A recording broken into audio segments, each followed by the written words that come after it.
Uhlmann reporting for TTN-HD Production Live, here with David Fluhr, the President of the Cinema Audio Society. How are you feeling about the awards ceremony coming up next week? I'm really excited. We've got a great lineup of presenters coming, and we've got wonderful nominees. It's our 48th awards, and so it's got quite a history behind it and a legacy that I'm really happy to be a part of. Great. How did you get involved in the CAS? Well, back when I started mixing back in the 80s, I had a mentor who sat next to me while I was learning the ropes of mixing. A lot of late nights and wonderful work that we did together mixing, and he'd been a former president of the Cinema Audio Society. His name was Carol Pratt, and he encouraged me to give back to the community. And he was involved with the CAS from its inception, when it was just a group of mixers in the back room, and it was growing into this international guild of sound mixers. And so he encouraged me to participate, give back, since the business is so good to all of us on a personal level as well as a professional level. We could give back a little bit to the community, and that's what the CAS does. It's about promoting sound and making people aware of good sound and promoting student participation as well as professionals. So I thought, oh, I'll throw my hat in the ring, and then that was 1986, and been there ever since. Here you are, going strong. Yeah. And you are giving out an achievement award to Rob Marshall. Right. He is our filmmaker honoree.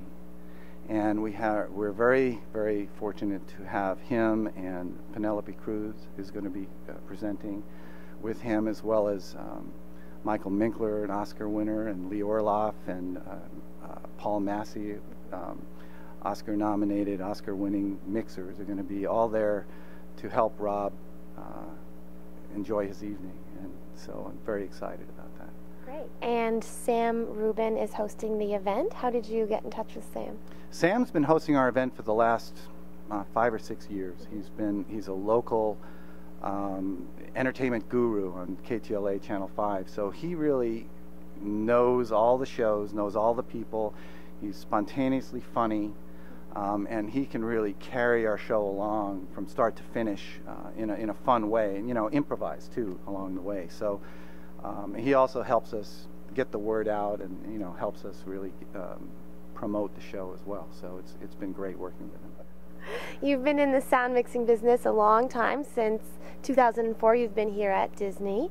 How did you decide that you were going to become a sound mixer? What made you go into this? Well, my background, my love has been music since I can remember, and I was a composer from a very early age. I was studying at Manhattan School of Music in New York, where I'm from, and was very, very fortunate and grateful to have been involved in a music department early on in my life that guided me with making correct decisions and career choices and college choices and all these things very early, and inspired me to grow as a composer.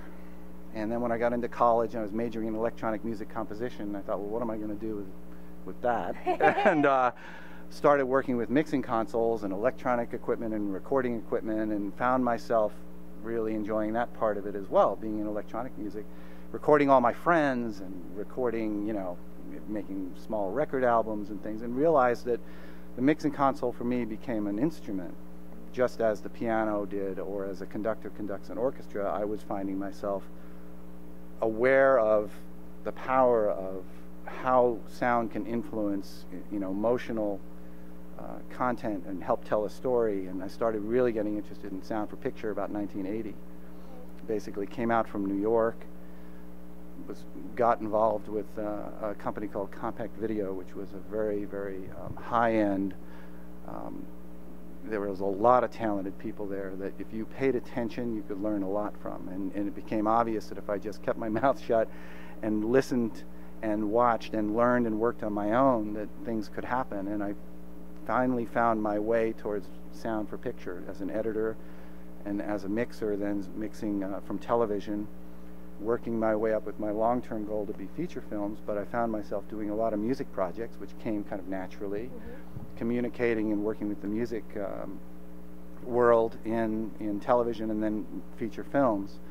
Was very fortunate to have been asked to work at Larson Sound Studios for 6 years, where I did movies for television and smaller features, and then I went to TTN-HD Studios for 6 years and learned about movie making, and kept developing, you know, until Disney offered me the chance to come here and help them make their movies, and I've been very happy to work on all different kinds of film, from animated film to live action to dramas, and it's been great.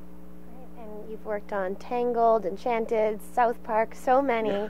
Yeah. What do you have coming up? What can we look forward to seeing? Well, we have a new, right now The Vow, which I just finished, is out this weekend, and really thrilled about that. Really nice drama. Another film we just finished, The Odd Life of Timothy Green, written and directed by Peter Hedges, is coming out next summer. We just finished it now, though. It's a drama, live action, and working on the next animated feature film for Disney called Wreck-It Ralph, which is going to be a big action inside a video game type. A lot of sound. Great. A lot of sound opportunity. So yeah, we've got some things on the plate. So they keep you busy here. Yeah, yeah. It's been a great experience, especially when you have an 11-year-old at home who really enjoys it. But the beauty has been also to reach all different kinds of audiences. You know, older folks and younger folks as well. Can you tell me a bit about the presenting categories for the CAS Awards?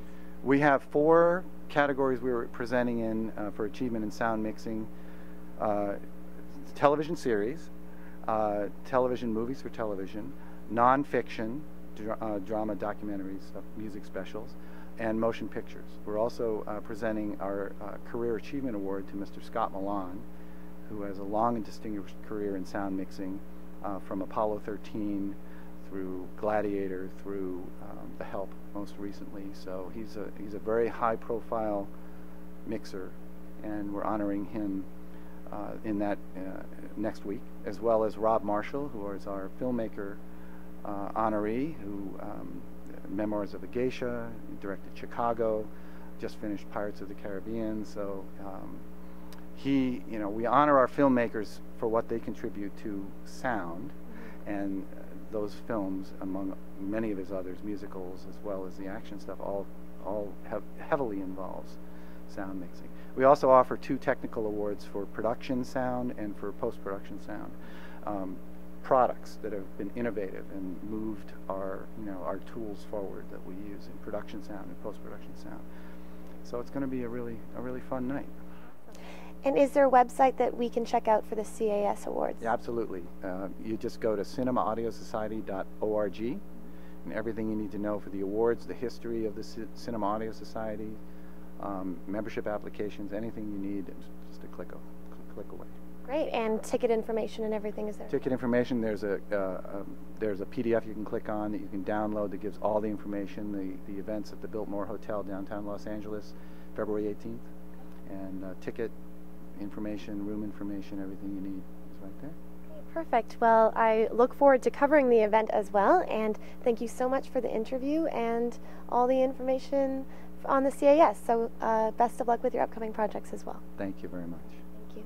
I'm Katie Uhlmann, reporting for TTN-HD Production Live.